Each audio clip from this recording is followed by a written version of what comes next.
Hi guys, makadalaw din kayo sa Rizal ulit.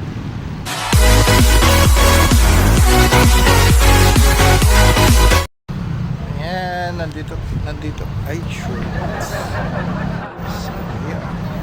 Kailan ba ko ulit nagpunta dito? Ewan ko lang. Siyempre ang historical na bandera ng Pilipinas na itinataas ng mga presidente, and of course yung kilometer zero yun.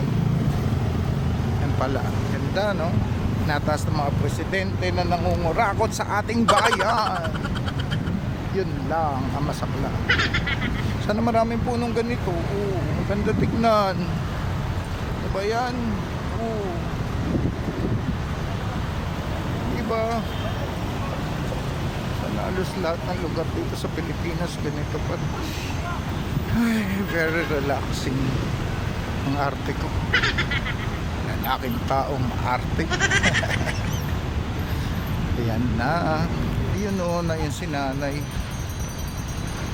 Makuha yan ng mga pictures dito. Marami dito dyan eh. Yung dinidevelop nila nung araw, patok na patok dito yan. Ngayon palagay ko mahina na yung kanilang kita. Kasi marami na kami cellphone, hindi katulad noon. Kaya patok na patok sila.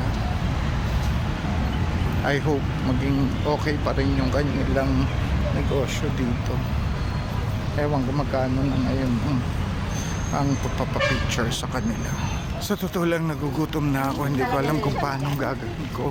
Malayo-layo pa yung Jollibee dito. Saan ba ako kakain? Jollibee lang? Oo, Jollibee lang. Yan lang kaya natin. Ayan si tatay. Mga cameraman dito sa Luneta. Ganda naman ng Luneta eh. Basta ma-maintain lang lagi ang linis. Yung mga dahon-dahon, it's okay. Nakamiss din magpunta rito ah. First time ko magpunta rito, kasama ko yung mga kaklase ko eh. Sila Simpson, sino pa ba? Perelio, sino pa ba?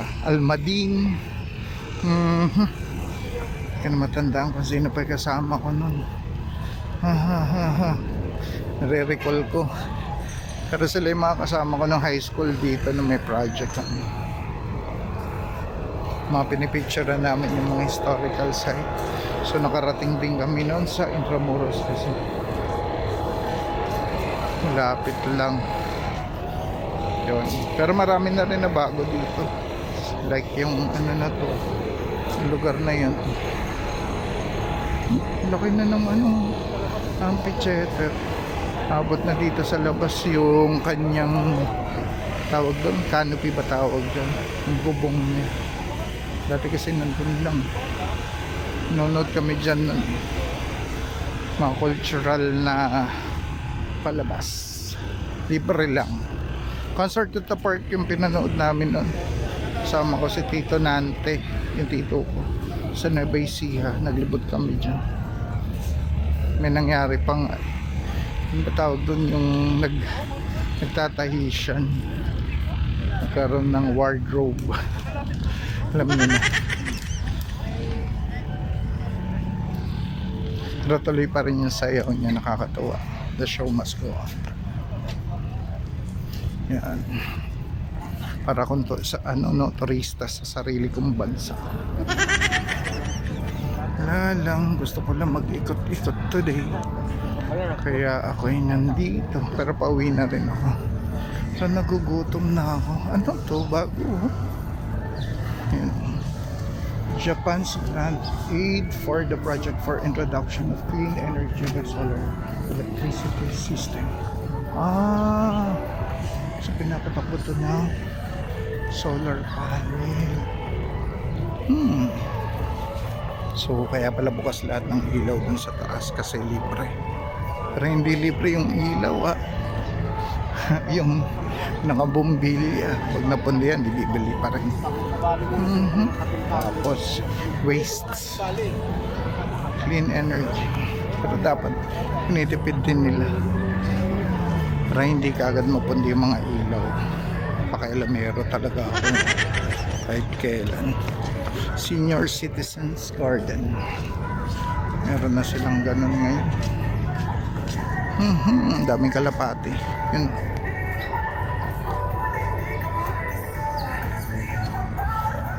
Bagay dati na yun. Gusto ko makita eagle lumilipad dito tapos bumababa. Ano kaya, no? O kaya yung tinatawag nila sa bukot. Yan, yung malalaki. Tapos may dilaw pa eh. Kikita ko yun sa silang. Nakapagod din maglakad. Yun ang rason ba't ako nandito. Para makapaglakad-lakad. Makabawas ng timbang. Ay, bibigatan na rin ako sa sarili ko. Ay, yung malaking relos. Saan yun? Ako na pumunta. Kakapagod. Ay, nakita ko na rin naman yan noon. Dito ba yung playground? Doon pa sa kabila, sa dulo. Ewan ko ka nandun. Uy, bago po. Mga ilaw po. Pero bago na. Picture na tayo. Replika na bahay ni Rizal. Sura-sura na. Hindi naman mininting. Wasak-wasak na. Mga kisam, wasak-wasak na.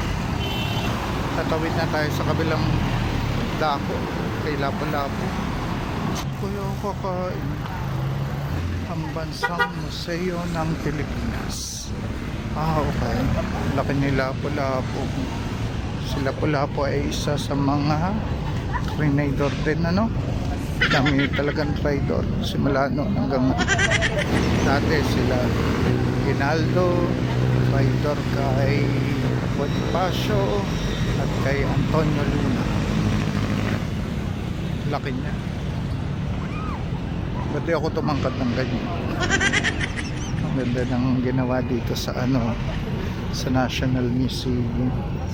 Tingnan niyo. Ang ganda. Kasi dito dati ganito.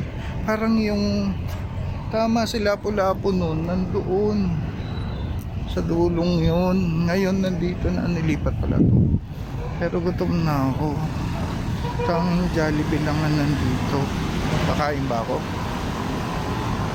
Tara, kain muna tayo. Ay, salamat. Order na ako ng pagkain. Gusto ko ng tagal. Dati ang bilis kumilos sa mga cruise. Pero kasi mabilis sila kumilos pero mabagal kumain yung mga tao. Kasi kung mabilis sila, ang daming tao nakatayo. Tapos ng lugar, diba? So, sa tingin ko yun yung reason kung bakit. But anyway, kakain muna ko guys. Nagugutom na ako. Hi guys, okay, tapos na tayo kumain. Ngayon bumalik tayo dito sa may Luneta area dito sa National Museum. So dalawa yan, yan nandun.